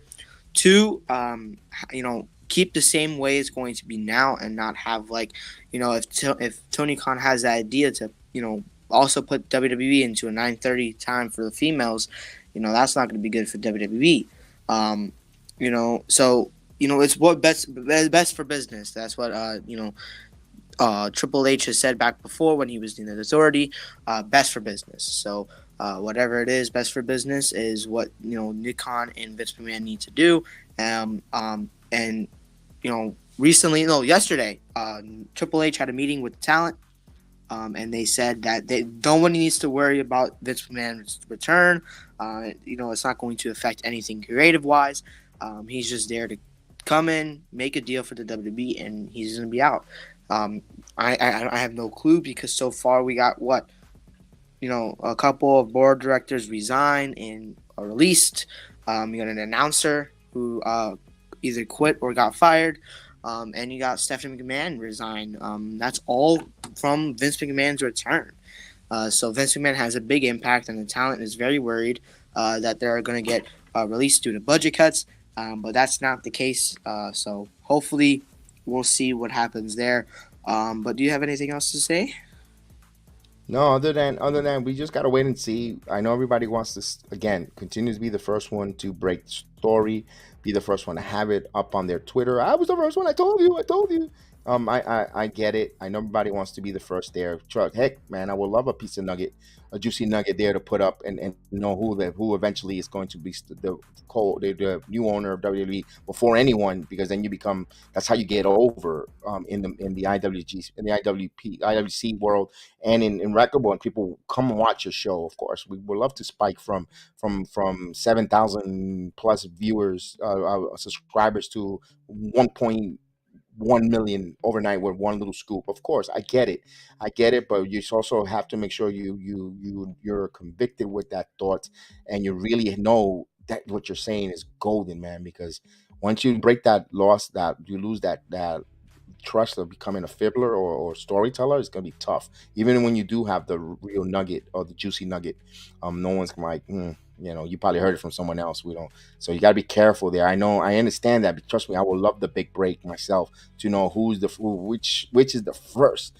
Who is the one that's gonna put pen and paper to, and when is it gonna be told to put it? Run it all over my Twitter account, all over. Go do an emergency video before it actually becomes true. I would love that. Anybody would, but we just gotta wait and see, man. Yep, just wait and see.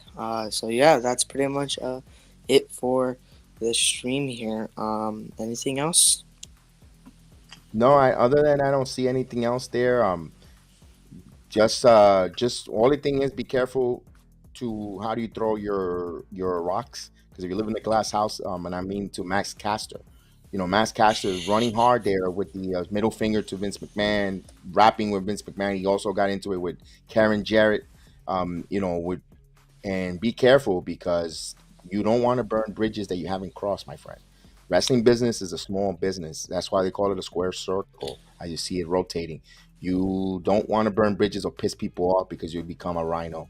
And I believe Matt Caster better slow his roll, and Billy Gunn better. He's there. He knows about this. He should be advising this kid.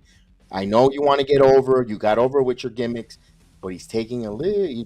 You're making it too much now. You're getting a little too carried away, pal. Yep. And speaking of Matt Caster, he messed up. He messed up during Rampage tapings. he came out and he was doing his first attempt as the rap that he normally does when he comes out with the Acclaim, and he messed up and had to redo the whole thing.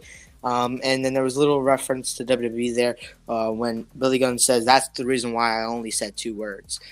So that was a good thing to see. But yeah, hey, he's biting too much off of what he started. So he needs to slow his roll and calm down. Stop with the WWE shade and stop with the Vince McMahon stuff. I get it. You do a freestyle rap, and AEW likes to throw WWE there, but calm down, just calm down with it. Enough with it. His gimmick is only going to go into the crowd. That's it. Because let's put it this way, I believe 70% of that crowd that's there hates WWE no matter what. They all want to see the downfall. So having 70% of that AEW crowd that's there just hate it. Anything you say WWE, they you say WWE is the worst. And they will cheer it, they will love it because they can't stand the product. That's why they're there. That's why they're only under 1 million. And that's just my take. Oh yeah, definitely under 1 million. 14 weeks. But, yeah, so we'll see. We'll see here. This is the Heal the Ring podcast. We thank you guys for joining us, for being part of. It's just wrestling, man. At the end of the day, man, it's just all it is wrestling. That's it. Just continue to get over. We thank you guys. Don't let life pin you, and always kick out no matter what, because no matter what, you're always gonna get over. Things tend to change. Expect the unexpected here on the Heal the Ring podcast. So for myself, Heal Jay. We only got 2 words for you. Just subscribe. Awesome! You people bought a ticket to see me, so shut up! Yeah. Sometimes I get so mad, there's no control. Ladies and gentlemen, just in case you live under a rock, I might grab a bat, I don't know. My rap, my blood boils over like, oh God, here goes. I lost all feeling from my head to my toes. You said some shit that I can't let go, so just stay tuned for the rest of the show. So have you ever felt betrayed? Switches how you see things, realize something needs change. Cause I know you got me fucked up, let me show you what's up. Cause enough is enough. I'll take a face full of pavement just to make a statement. I know there's no turning back. Oh God, adrenaline wasted, so mad I can taste it. I know there's no turning back. I'll do what it takes, I ain't making mistakes like that. I'll play it on your face just to make you go take it back. I'll lose my shit, I go crazy when I'm mad. And now you gon' wish you was just a fucked up real bad. Shut up! Be the villain! And I have no problem at all, because I couldn't care less if you like me or not. I'm here for success, and there's no one more successful than Grayson Waller. Yeah! Let me talk to you.